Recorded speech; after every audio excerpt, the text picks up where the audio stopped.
Samantha,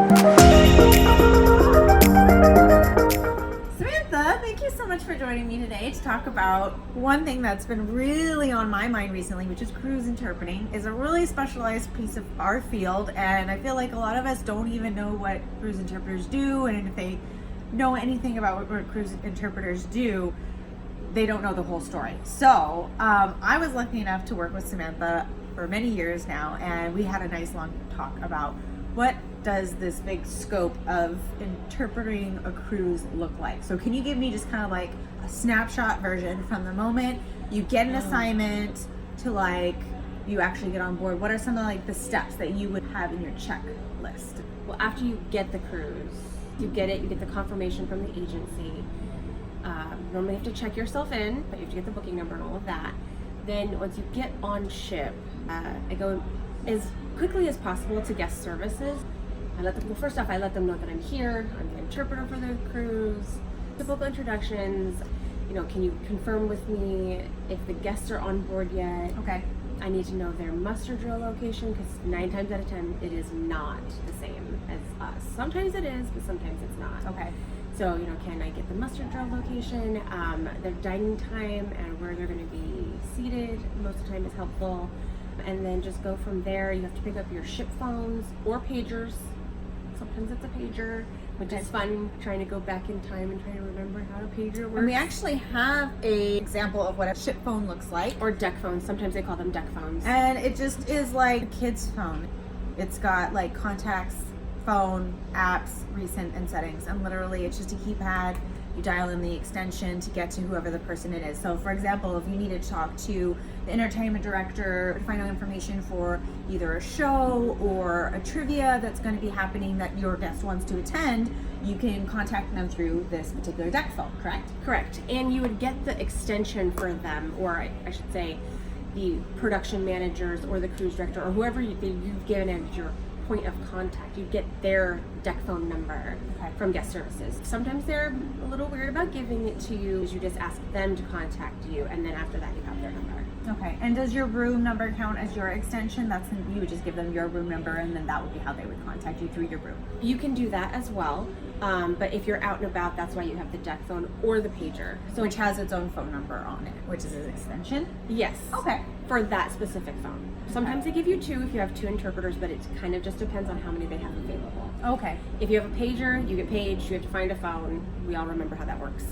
You have to remember how the pager works, because newer interpreters, you have no idea what pagers are. Go Wikipedia that. I've literally had one before and been like, I don't remember how I didn't this even works. own one, guys. Like my sister had one, and they have like the code words about what it's supposed to be. I didn't even have one either. Right. We didn't have them. My sister had one. Did your sister have one?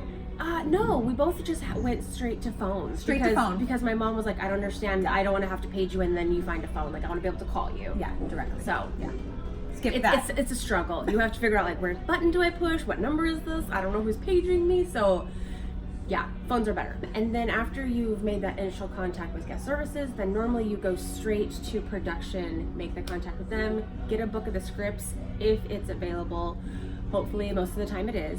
And then talk about seating and lighting for the guests. And some of that can be coordinated before the event actually happens, before the scheduled production is to happen, the play, or if it's a musical or something like that, some kind of musical performance. You can go ahead of time, request either a light on you or find out where, because theaters only have certain spots that are pre-set up, and those can't be changed. Otherwise, you're providing your own phone as a source of a light, and let's be honest, those small ship rooms only have so many plugins. Yes, and some of the ships now do not let you have the multi-plug thing, so you can't plug in more than one thing at a time. So what would you say interpreters, if they got the opportunity to interpret on a ship, is some like go-to things that you would have in your bag for any cruise interpreting? What would you have that's different from maybe like a freelance assignment or a school assignment? Right. Attire is going to be different. You kind of have to overpack. You have to have a pair of sandals, because if your guests don't need you, then you're going to be around deck. You're just going to be hanging out and doing your own thing.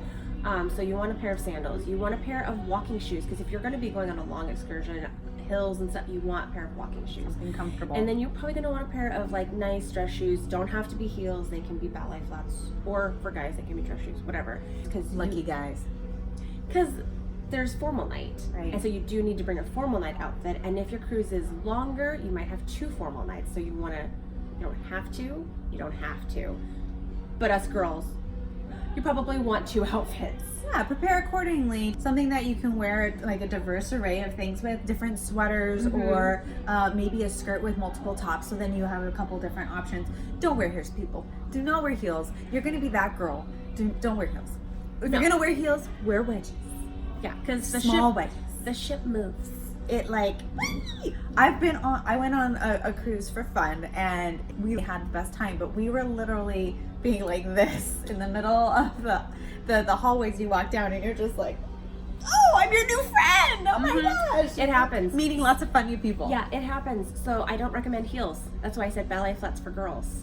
Or really cute flat, or a little bit like a wedge. Something that you won't topple over and if you really, lose your balance. They're not sticklers about that in the dining room. Yes, you need to be dressed nice. Right. But you don't have to be like And we're talking about like don't wear shorts, bathing suit. Don't wear your bathing dinner. suit. Like these are kind of stuff like obvious that. stuff that you can kind of figure out on your own. Go-to outfits, I would say, like I said, a formal outfit.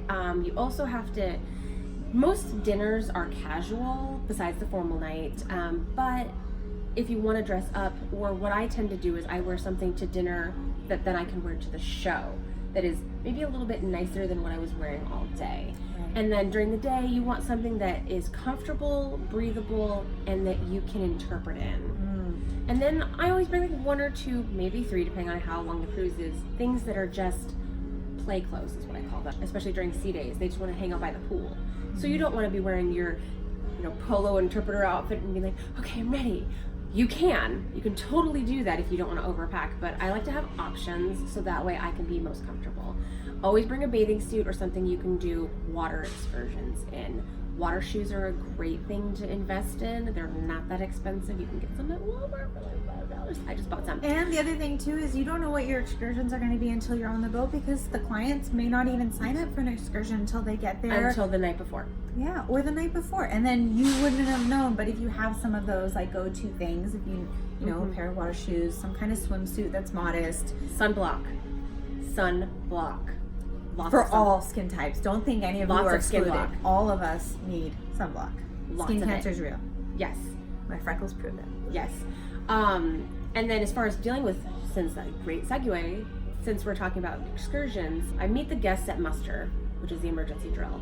I find out, do you have excursions? Oh, you do. Okay. Do you want the interpreter for that? Because it is totally up to them. They do not have to have the interpreter.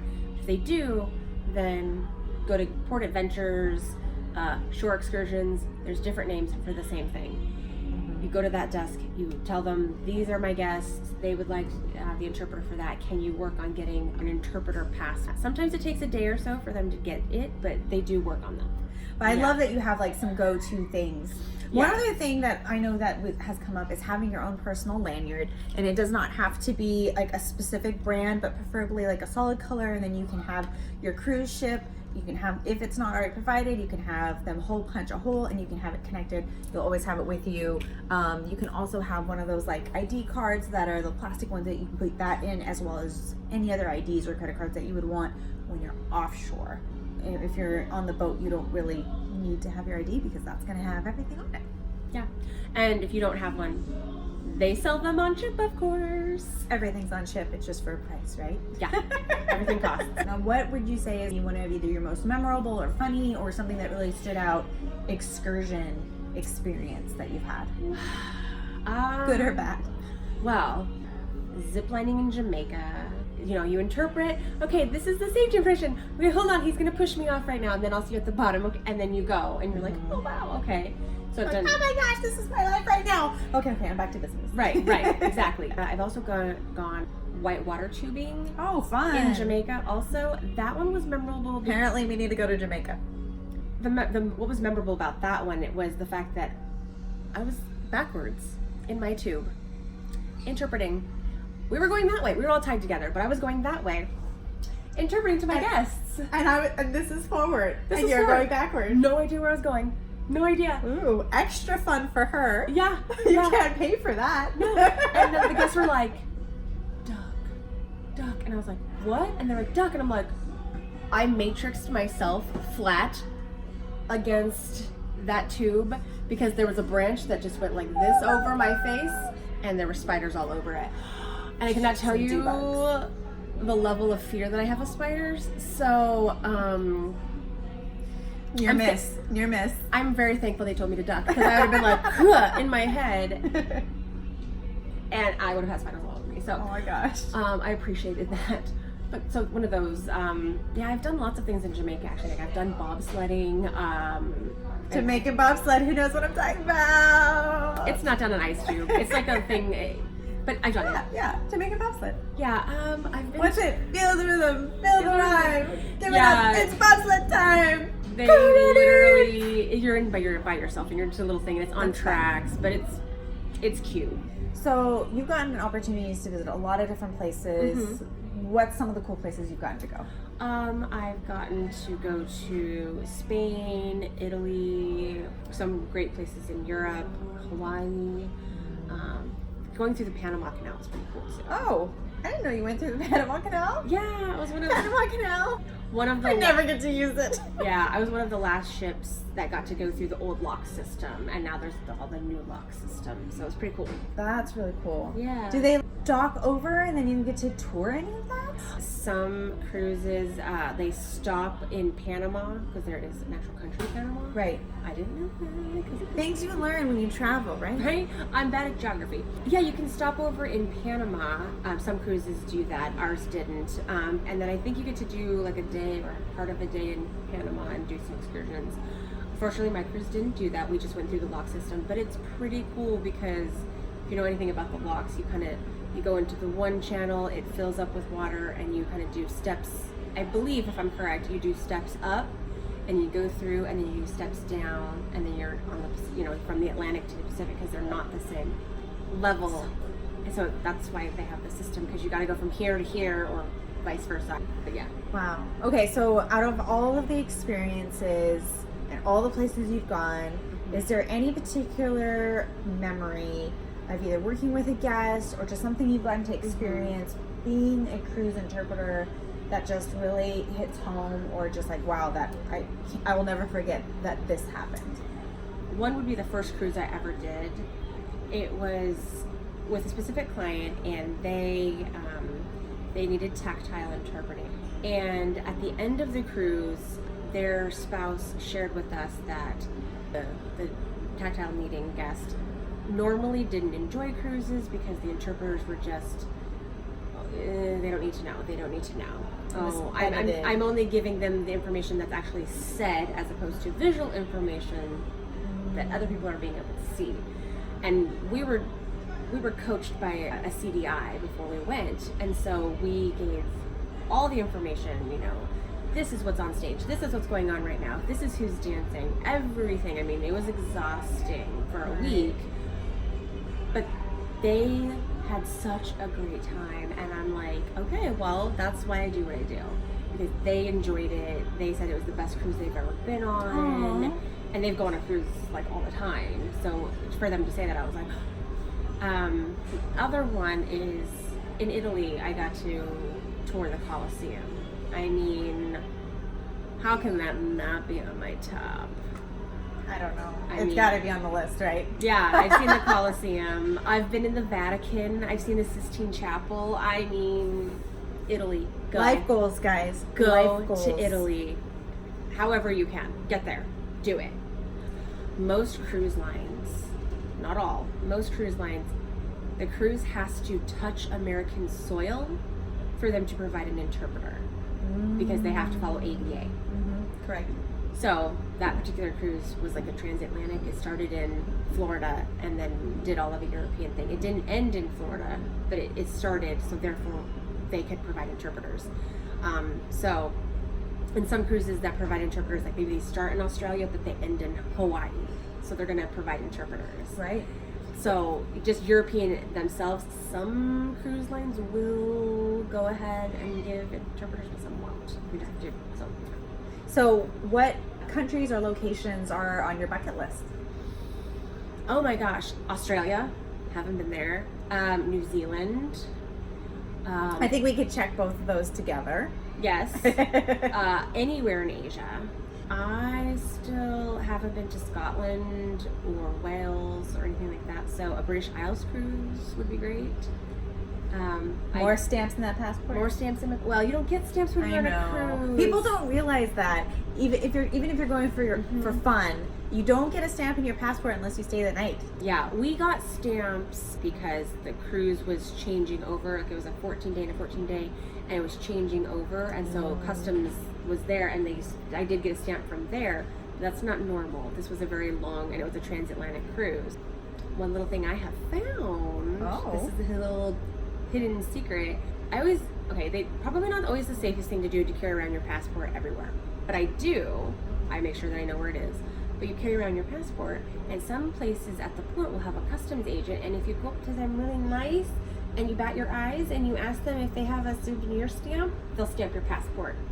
So I have quite a few souvenir stamps. They're not official stamps, but I don't care. I collect stamps. So any place that I'm like, you do stamps? Like I will go, if I forgot my passport on the ship, I will go back on the ship, I will come back out, and I will get my stamp. Like I'm like, oh, what? Hold on. Don't leave. I'll be right back. What's your name? What's your name? You're going to stamp my passport. Costa Maya actually does. I just got that one recently. That's super cool. What a fun thing if you don't actually want to buy actual souvenirs, but you have your passport and you really want to keep that, and you're going to have that for several years. I mean, like, people make fun of having your driver's license. I'm like, no, my passport photo, that's the one I'm worried about. Right. And you get to pick your passport photo, right? So, I mean, like, why not go to Costco or the post office a couple times and get the one you really want, because you're going to be using that. For 10 years. Is there anything else you collect from the places you've been? Magnets.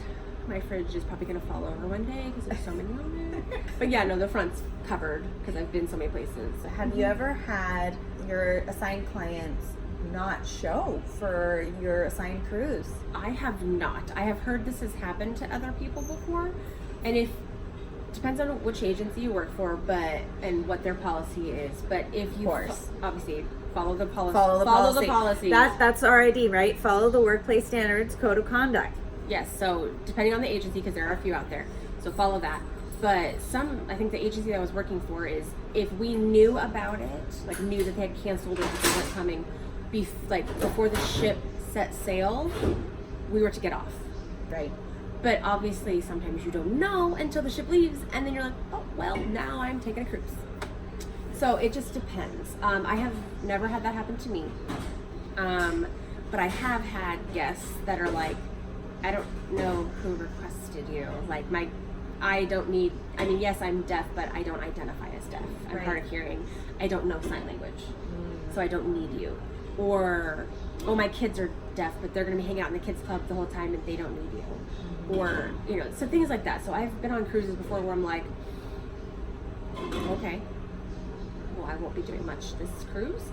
And then there's some that I work all day, because there's an excursion that's 9 hours, and then they want you to interpret for dinner when they get back on the ship, and then they want to go to the show at night, and then they want to go to the comedy show, and maybe somewhere in there, if there's time, they want to go to bingo. Right. So you're working all day. All right, well, really great tips from Samantha. We'll have hopefully some information for you if you have any more questions, or you want to reach out, or you want to actually have Samantha interpret maybe your cruise. We'll have some information of ways you can contact her. And all right, thank you so much. Thank you, Samantha. Bye. Bye.